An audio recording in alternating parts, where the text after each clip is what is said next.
Tak dobrý deň. Dnes je svätého Jána, taký čarovný deň, keď sa láme, alebo obracia rok.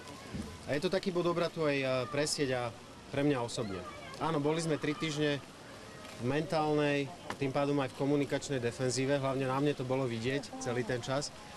A je to najmä moja vina, že som to vôbec dopustil. Na druhej strane predmetom takého systematického, dobre mediálne zorganizovaného a dobre sponzorovaného pokusu o politický atentát som sa stal prvýkrát v živote. Takže som najskôr chcel zistiť, kto to naozaj zosnoval, odkiaľ to ide a prečo.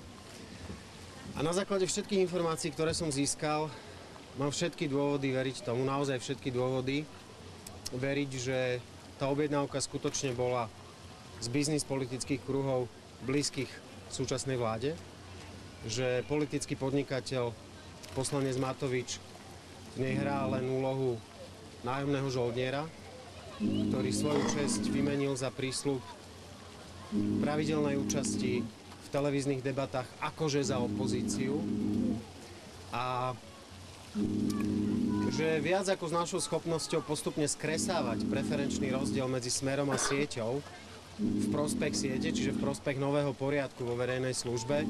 To súviselo s primátorskými voľbami v Bratislave. Jednoducho nás sponzorské zázemia niektorých ostrielaných funkcionárskych kadrov potrebovali zabrzdiť. A ešte raz, najmä mojou vinou sa im to čiastočne aj podarilo. A to je vec, za ktorú sa chcem všetkým podporovateľom a priaznicom siete úprimne ospravedlniť.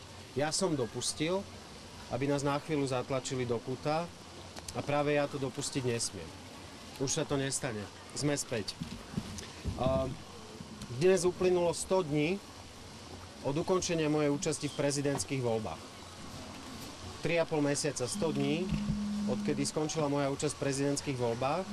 10 dní máme inaugurovaného nového prezidenta Slovenskej republiky, takže čas úplne vyčistiť stôl a urobiť za tým bodku. Napokon ja som za uplynulý rok o tej kampani a o sebe samom povedal mnohonásobne viac ako ktorýkoľvek iný kandidát. Mnohonásobne viac ste sa ma pýtali a ja som vždy aj odpovedal. Ako jediný v histórii prezidentských volieb v Slovenskej republike som zverejnil kompletný menný zoznam svojich darcov aj z obdobia pred oficiálnou kampaňou. Ako jediný. Nikdy ste to od nikoho iného nechceli, odo mňa áno a ja som to dal. A rovnako tak som ešte pred voľbami zverejnil podrobný prehľad svojich zdravotných a majetkových pomerov. A dôvod, pre ktorý som vždy išiel ďaleko a vysoko nad rámec zákonných požiadaviek, je jednoduchý. Ja som úprimne presvedčený, že práve formulka, ale veď zákon bol dodržaný, priviedla politickú kultúru na Slovensku na to cestie, kde sa nachádza dnes. Pre mňa to nestačí a som ochotný a pripravený dávať vždy viac a preto som urobil ešte jednu vec, ktorú nikto nikdy neurobil a ktorá rovnako pokračuje v tej tradícii, završuje tú tradíciu z toho uplynulého roka, ísť ďaleko nad rámec zákonných požiadaviek. Dal som prešetriť financovanie kampane nezávislému auditorovi. Auditorovi, ktorý podlieha štátnemu dohľadu, ktorý podlieha dozorovej pôsobnosti Úradu pre dohľad nad výkonom auditu. Dovoľte, aby som zacitoval z jeho správy. Bola sa to správa nezávislého auditora o uistení. Citujem z tej správy najskôr procesné veci. Zvolené postupy závisia od úsudku auditora vrátane posúdenia rizík významnej nesprávnosti vo vykazovaní financovania prezidentskej kampane, či už v dôsledku podvodu alebo chyby. Pri posudzovaní tohto rizika auditor berie do úvahy kontrolné mechanizmy relevantné na zostavenie dokumentácie, ktorá poskytuje pravdivý a verný obraz. Sme presvedčení, že dôkazy, ktoré sme získali, poskytujú dostatočný a vhodný základ pre naše stanovisko. Štvrtýkrát tu niekomu zvoní mobil. V tejto chvíli volá pán Eugen Čuňo. Neviem, koho mobil to je, ktorý tu je, ale zvoní už 4. Aha, to je mobil pána Kravčíka. A teraz stanovisko toho nezávislého auditora, nech sa páči.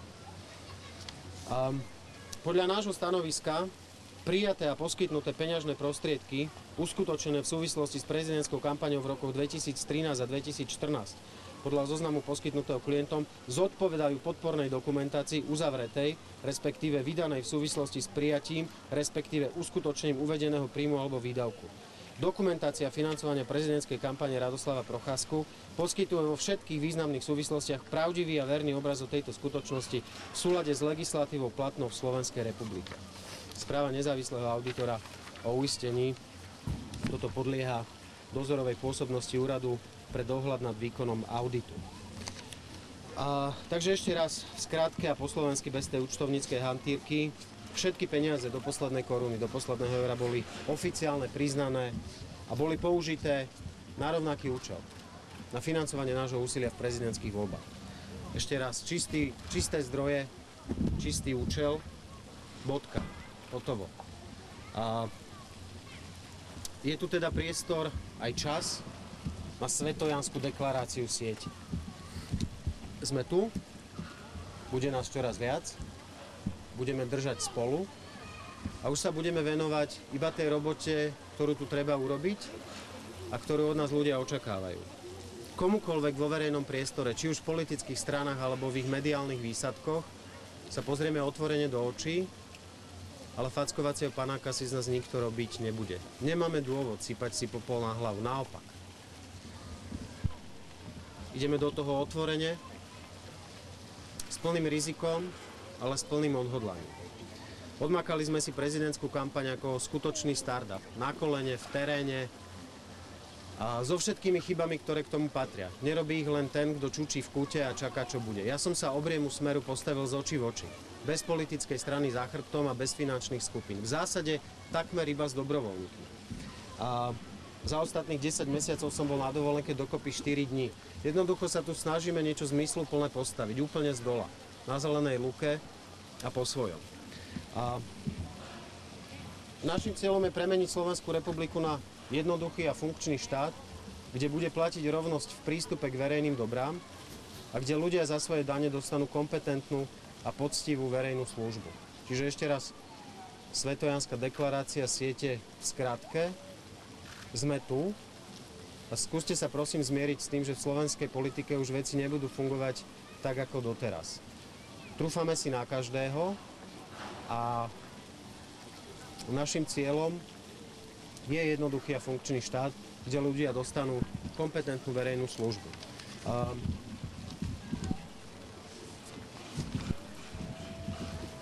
Jarmočné zábavky a intrigy prenecháme politickým podnikateľom. Našou motiváciou je urobiť tu poriadok. A teraz, keď hovorím o tých jarmočných zábavkách, tak mi vlastne napadá, že za každými správami musí byť to chutné zvieratko. Ja som na neho skoro zabudol, veď to je možno aj hlavný dôvod, pre ktorý ste tu. Samozrejme, že bude aj chutné zvieratko na konci správ, lebo sa hovorí, že politika je showbiznis pre ľudí, ktorí nie sú dosť pekní na to, aby hrali v telke. Samozrejme, čest výnimkám, hneď mi napadá pani poslankyňa Líšková, ktorá sedávala nado mnou v parlamente. Na ňu to neplatí. Dostal som zatiaľ neoficiálnu, osobnú SMS-kovú ponuku od jednej z najvýraznejších osobností slovenskej televíznej obrazovky ísť na detektor naživo, v priamom prenose, v plnoformátovej televízii, v prime time. A presne toto beriem. Lebo to, čomu takýto prostriedok vo verejnej debate slúži, presne zodpovedá takémuto formátu. Bude tam všetko. Dramatická hudba, odpočítavanie, tlkot srdca, svetlo, kontrast, všetko, čo k tomu patrí. Keď je Luna Park, tak americký. A ja poznám pravdu a rád ju komukoľvek poviem. Nech sa páči vaše otázky. Tomáš, televízia Tátra. Ja by som sa chcel opýtať, či v súvislosti aj s tým, čo ste pred chvíľou povedali, aj s udalosťami posledných dní, podniknete sa nejaké právne kroky voči pánovi Matovičovi? Všetky právne kroky, ktoré podniknem v blízkej dobe, podniknem ako súkromná osoba, budú pestré. V plnom rozsahu budem rešpektovať novinárskú slobodu prejavu, ale v plnom rozsahu. To nie je ten adresát mojich právnych krokov. A ja sa teším na to, že si to ako právnik užijem. A čo sa týka politického podnikateľa poslanca Matoviča, tak teraz ešte, keďže sa na to pýtate, k tomu niečo poviem, ale už sa ma na neho v budúcnosti pýtať nemusíte. Už je hlboko pod môjim radarom. Jednoducho nie ľahostajný. Dávam na to najskôr takú osobnú anekdotu. Asi pred 3 týždňami sa ma z jednej komerčnej televízie zo spravodajstva pýtali na túto vec a na môj vzťah. A ja som povedal, že by človek nemal nechať zapadať slnko nad svojim hnevom a že chodím pravidelne na sviatosti, pri ktorých si človek musí očistiť nielen hlavu, ale aj srdce. Že keď sa modlím Otčenáš, tak prosím o to, aby mi boli odpustené hriechy tak, ako ich ja odpúšťam tým, ktorí zhrešili proti mne. Myslel som to úprimne, večer vyšiel šot v tej televízii s titulkom, že ďalšia dvojica, ktorá sa nenávidí. Ja necítim žiadnu nenávisť. Cítim ľahostajnosť a aj to vysvetlím. V piatok 30. mája ešte som poslancovi z klubu Olano Mírovi Kaducovi pripomínal moju ponuku na komunálnu koalíciu z Olano v Trnave. V dobrom úmysle. Ponúkal som mu podporu siete pri kandidatúre na primátora Trnavy a pripomínal som mu môj záujem stretnúť sa s predsedom Olano v debate o snahe pomôcť Trnave pohnúť sa dopredu. V pondelok 2. júna mi ako odpoveď poslanec Matovič naplul do očí. Až neskôr som sa dozvedel, že medzičasom výmenou za možnosť skúpiť za pár miliónov eur nejaké budovy v Trnave už upiekol koalíciu z KDH. Vymenil príležitosť pomôcť tomu mestu pohnúť sa dopredu za svoj osobný prospech, ale to je jeho štýl, jeho hra a hovorím to úplne úprimne, už sa ma na neho v budúcnosti nemusíte pýtať. Prestal ma absolútne zaujímať. Mňa možno zaujímalo, prečo dnes v Košiciach? Ďakujem za tú otázku. To je dobrá otázka. Pred 100 dňami som tu končil svoju účasť v prezidentských voľbách a slúbil som ľuďom, že pôjdeme ďalej a že od nás vo verejnej službe dostanú aktívny a kompetentný výkon. Dnes som prišiel ten sľub potvrdiť. Navyše, Košice sú druhé najväčšie mesto na Slovensku a nedostáva sa mu toľko pozornosti a priazne, koľko by si zaslúžili. Ja som v minulosti viackrát avizoval, že všetky dôležité veci chcem hovoriť s regiónom a aj symbolicky im tak prejaviť rešpekt, ktorý si zaslúžia. Navyše pôsobia tu veľmi kompetentné, dobré redakcie, ktoré si tiež zaslúžia svoju príležitosť. Keď bol minister vnútra pred krátkym časom na zelenej hranici na východe predvádzať nejaké vrtuľníky, tak si priniesol svojich novinárov z Bratislavy.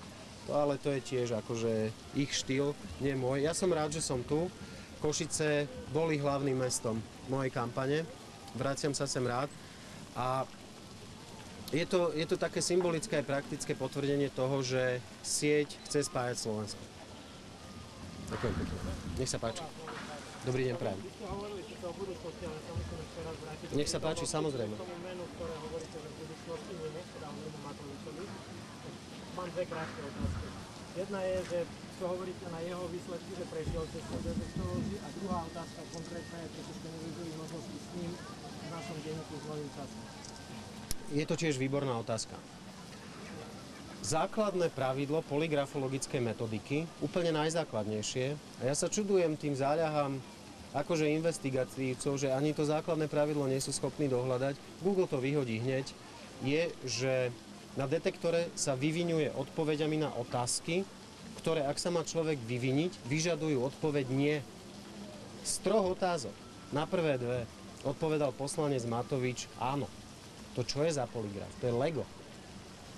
To je, teraz neurazte sa, ale to je naozaj jarmočná atrakcia typu tých veštiacich automatov, Boka, myslím, že sa volajú, kde hodíte euro a povie vám to, že čo vás v budúcnosti čaká. To je presne tá úroveň. Navyše, asi už dnes viete, kto ten poligraf prevádzkuje, za akým zázemím. To je čierna magia. A kto sa raz pustí v politike do hry s čiernou mágiou, tak ho to zožerie. Každý zhynie tými zbraňami, ktorými bojuje. Keď si politický podnikateľ, poslanec Matovič vybral toto, je to jeho výber. A myslím si ale, že ponuka, že live, prime time, plnoformátová televízia s celými tými svetlami a viete, jak to vedia spraviť v telke, že ja myslím, že to prekoná tú Lego zábavku, ktorú absolvoval on. Ale naozaj ešte raz, že základné pravidlo polygrafologickej metodiky. Ak sa chcete vyviniť, musíte si vypýtať otázky, kde odpovedáte nie. Tento bolo čo? OK. To je všetko? No ja by som sa chcel Áno. spýtať ešte, lebo mne osobne neviem prečo, ale aj ja mám z toho, keď to má byť primatajné v plnoformátovej verejnoprávnej televízii. Nehovoril som o verejnoprávnej a navyše je to zatiaľ neoficiálna ponuka. Tiež mi to prípada jak Gogo-Fogo cirkus. No a presne na toto je v tej verejnej debate a preto, pane, ďakujem pekne, preto som spravil dve veci. Správa nezávislá, dovolíte, dali ste mi otázku, tak by som na ňu... Jak dopadnú kadejaké hlasovania v televízii. Dobre, čiže máme vlastne dve tlačovky, však poďte vedľa mňa, keď to chcete toto zodpovedať. Poďte pokojne. Čiže, ani ja, správa nezávislá autora uistenia. A ešte jedna vec, vidíte, ďakujem pekne. 15 takýchto listov odišlo do slovenských bank. Dovolujem si vás ako ja osloviť so žiadosťou o informáciu o možnostiach získania úveru v banke, ktorú vediete, a to za účelom financovania činnosti politickej strany Sieť. 15 takýchto listov 15 slovenským bankám.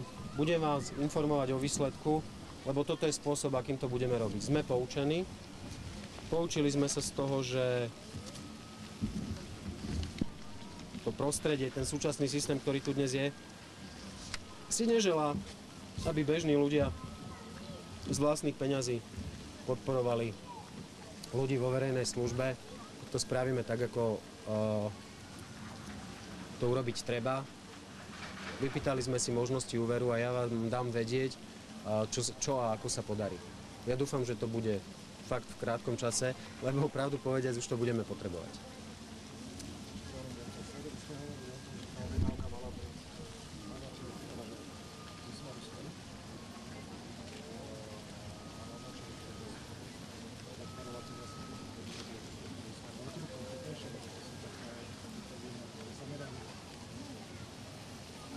Nechajte na ľudí, nech si oni povedia, že či im to do tej skladačky zapadá alebo nie. Za 2 mesiace sme v porovnaní s úplne prvým prieskumom skresali náskok Smeru asi o 10%. Za 2 mesiace asi o 10%. A máte pocit, že sú oni úplne v pohode, pokojní a že však len nech sa mu darí. Ja ho nemám a mne to do tej skladačky zapadá veľmi dobre, ale ja nebudem pestovať čiernu mágiu. Pozrite, poviem vám ešte jednu vec. Za mnou za tie uplynulé 3 týždne prišlo niekoľko ľudí s ponukou na kompromateriály na poslanca Matoviča. Materiály, ktoré akože nerozchodí a ja som predtým inštinktívne okamžite zabuchol dvere. Lebo toto je presne tá intrigánska zákerná politika, ktorá sa tu robí 20 rokov. 20 rokov sa ľuďom hovoria dve veci. Ale veď zákon bol dodržaný, viac vás nemusí zaujímať, jedna vec.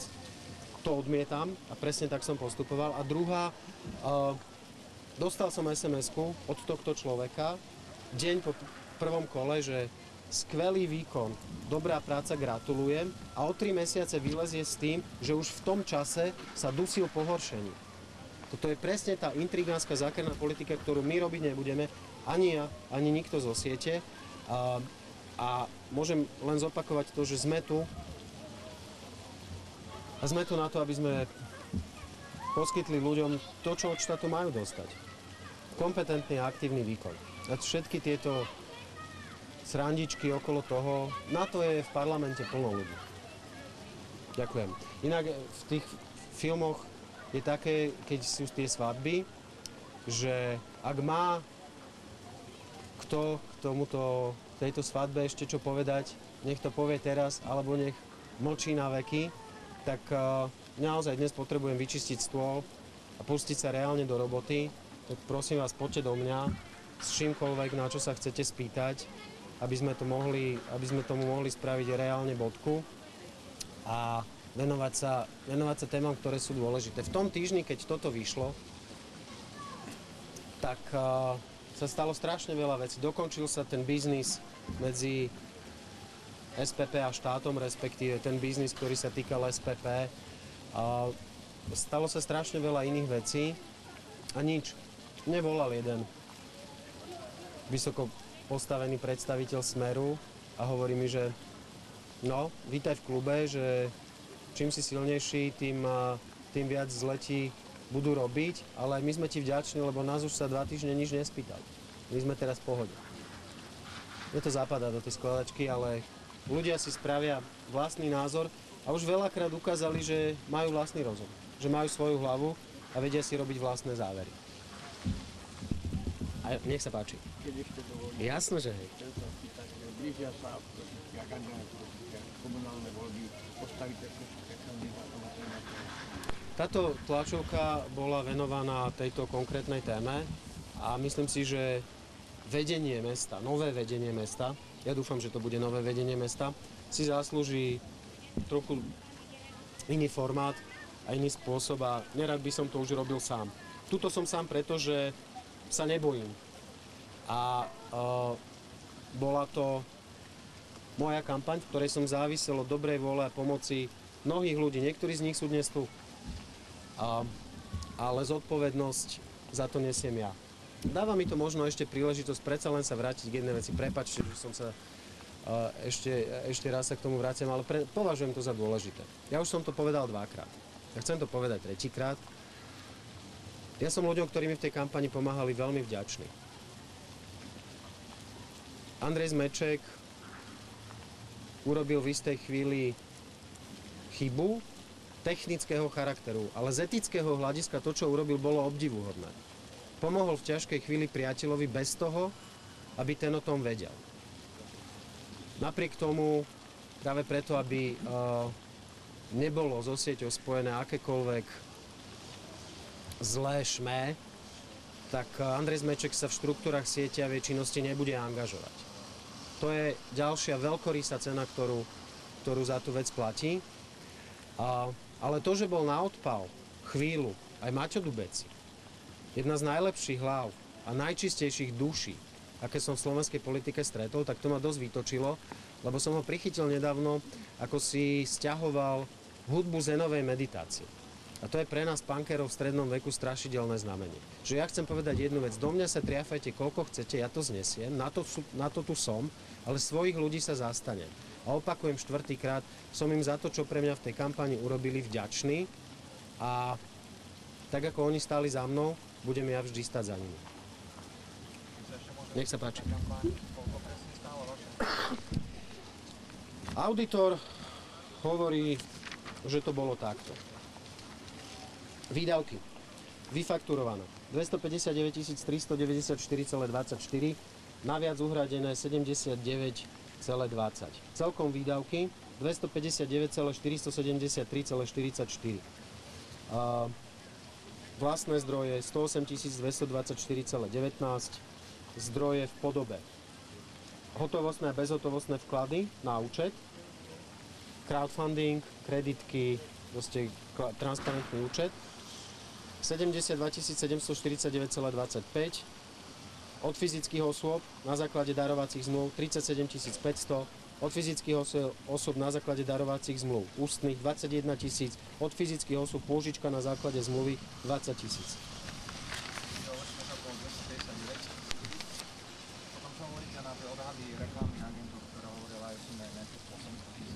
Ktorých reklamných agentov? Ktorých? A sme doma. A sme doma. Opakujem, čo hovoríte na tie odhady, že vaša kampaň mohla stať aj 3-krát toľko, ako by ste hovorili? Myslím si, že tie odhady nie sú kompetentné. Že neberú do úvahy to, čo všetko sme my nemali. A že neberú do úvahy ten faktor, ktorý na Slovensku sa často podceňoval, že tu ľudia sú schopní sa postaviť a nezištne tu niečo odrobiť. Aj tuto v tomto hľúčiku nájdete ľudí, ktorí pri mne 6, 7, 8 mesiacov nezištne zadarmo stáli a pomáhali. Čiže na tie odhady, ktoré ani neviete identifikovať, hovorím toto. A Na správu nezávislého auditora o uistení hovoríte čo? A podlieha pôsobnosti U2. Áno. Čiže odpovedáte mi otázkou, to beriem. Inžinier Ondrej Boržík.